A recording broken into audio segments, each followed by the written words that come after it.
नमस्कार, मैं हूँ शैली। स्वागत है आपका A1 राजस्थानी में। आज A1 राजस्थानी की टीम पहुँच चुकी है खंडेलवाल वैश्य गर्ल्स इंस्टीट्यूट ऑफ टेक्नोलॉजी। आज यहाँ खंडेलवाल वैश्य गर्ल्स इंस्टीट्यूट ऑफ टेक्नोलॉजी एवं वर्धमान महावीर खुला विश्वविद्यालय द्वारा राष्ट्र संगोष्ठी का आयोजन किया गया है, जिसका विषय है विकसित भारत 2047। आज हमारे साथ में मौजूद है KVGIT की principal ma'am doctor Anju Gupta ma'am. Ma'am, आज के कार्यक्रम के बारे में आप क्या कहना चाहेंगे? नमस्कार।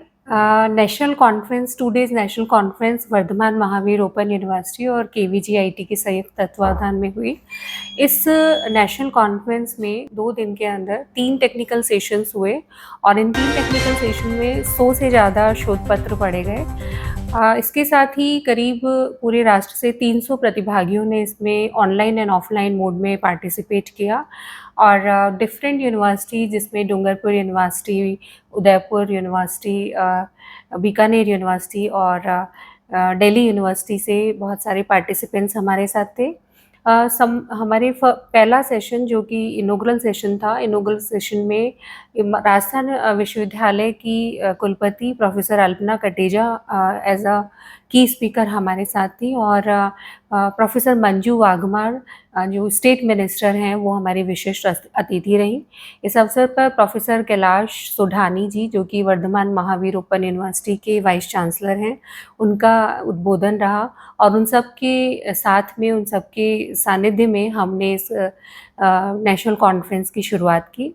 इसके बाद 3 टेक्निकल सेशंस हमारे हुए जिसमें कि बहुत सारे पार्टिसिपेंट्स हमारे साथ रहे और उनको गाइड करने के लिए, उनकी प्रेजेंटेशंस को जज करने के लिए डिफरेंट यूनिवर्सिटीज़ से चेयरपर्सन, को चेयरपर्सन, सब्जेक्ट एक्सपर्ट्स हमारे साथ जुड़े, जिसमें कि MLSU यूनिवर्सिटी से प्रोफेसर BL वर्मा जो कि डीन कॉमर्स हैं, वो हमारे साथ रहे। राजस्थान यूनिवर्सिटी से professor Krishna Gupta, professor Mamta Jain, Subodh college से doctor Rita Jain, Pareek girls college से doctor Vijayalakshmi Pareek, university of Rajasthan से डॉक्टर रेनू बिस्ट और डॉक्टर क्षमता चौधरी इस कार्यक्रम की मेरे साथ सेक्रेटरी रहीं और इन सब के साथ हमने बहुत ही शानदार नेशनल कॉन्फ्रेंस का आयोजन किया, जिसमें कि वक्ताओं ने बताया कि किस तरीके से भारत का हर व्यक्ति अपनी भूमिका सुनिश्चित कर सकता है विकसित भारत के लिए। इसके लिए सबसे पहले हमें अपने आप को आत्मनिर्भर बनाना होगा कि जो भी टेक्नोलॉजी या किसी भी प्रोडक्ट्स के लिए जो हम फॉरेन कंट्रीज़ पे डिपेंड रहते हैं, उसके बजाय हमें वो सब इंडिया में ही हमारे स्टार्टअप्स के माध्यम से, इनोवेशंस के माध्यम से इंडिया में ही डेवलप करना होगा। तो इंडिया अपने आप में इतनी एक डाइवर्स कंट्री है, इतनी एक कल्चरल हेरिटेज है हमारा और हमारे संसाधन इतने प्रचुर मात्रा में है।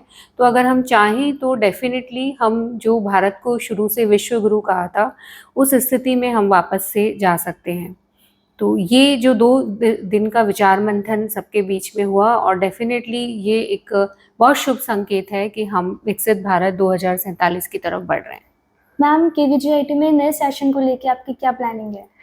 KVGIT, that is Khandelwal Vysya girls institute of technology, session 2024-25 का हमारा जो एकेडमिक सेशन है हम शुरू कर चुके हैं। ऑलरेडी जो नए स्टूडेंट जिन्होंने हमारे यहाँ एडमिशन लिया है, उनकी हमने कम्युनिकेशन स्किल, पर्सनालिटी डेवलपमेंट और कंप्यूटर स्किल डेवलपमेंट की क्लासेस स्टार्ट कर दी हैं और इसी का आगाज़ हमने एक नेशनल कॉन्फ्रेंस के साथ किया ताकि हम यूथ को बता सकें कि भारत के विकास में उनकी क्या भूमिका है और भारत 2047 में अपने आप को एक विकसित अर्थव्यवस्था के रूप में देखना चाहता है। तो हम चाहते हैं कि हमारे बच्चे अपनी भूमिका को उसमें पहचानें और अपने आसपास के जो भी लोग हैं उसको भी इस बारे में जागरूक करें।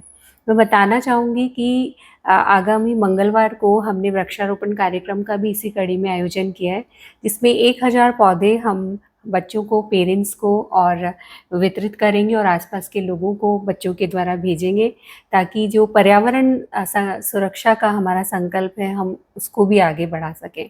तो इस तरीके से प्लांटेशन के जरिए, एक बेस्ट नेशनल लेवल की कॉन्फ्रेंस के जरिए और बच्चों की ग्रूमिंग के जरिए हमने नए सत्र का आगाज़ कर दिया है। पूरे साल बच्चों के लिए इस तरीके की एक्टिविटीज़ हम ऑर्गेनाइज़ करते रहते हैं और कॉलेज में जो हमने डिफरेंट क्लब्स बनाए हैं स्टूडेंट्स की ग्रूमिंग के लिए, हर क्लब में अलग अलग एक्टिविटी मंथली बेसिस पे ऑर्गेनाइज की जाती है और हर month best club of the month के नाम से हम उसको अनाउंस करते हैं।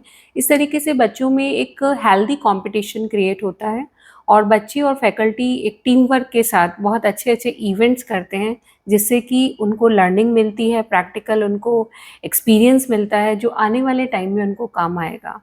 जो एक्टिविटीज़ हम करवा रहे हैं वो ना केवल एकेडमिक एक्टिविटी है, बल्कि हमारे कल्चर और हेरिटेज से रिलेटेड भी है और इसके साथ साथ ही जो सोसाइटी के लिए उनका कंट्रीब्यूशन होना चाहिए, सोशल अपलिफ्टमेंट के लिए जो हमारी एक रिस्पॉन्सिबिलिटीज़ हैं, उसके लिए भी हम प्रोग्राम्स ऑर्गेनाइज करते हैं। Thank you so much ma'am, आपसे बात करके बहुत अच्छा लगा। तो दोस्तों, इसी तरह की लेटेस्ट अपडेट्स पाने के लिए आप हमारे YouTube चैनल को सब्सक्राइब करें A1 राजस्थानी। और इसके अलावा आप हमें Facebook पे भी सर्च कर सकते हैं, राजस्थानी करें A1 राजस्थानी। वहां जाकर आप हमारे पेज को लाइक कर सकते हैं और वीडियो को शेयर करना ना भूलें।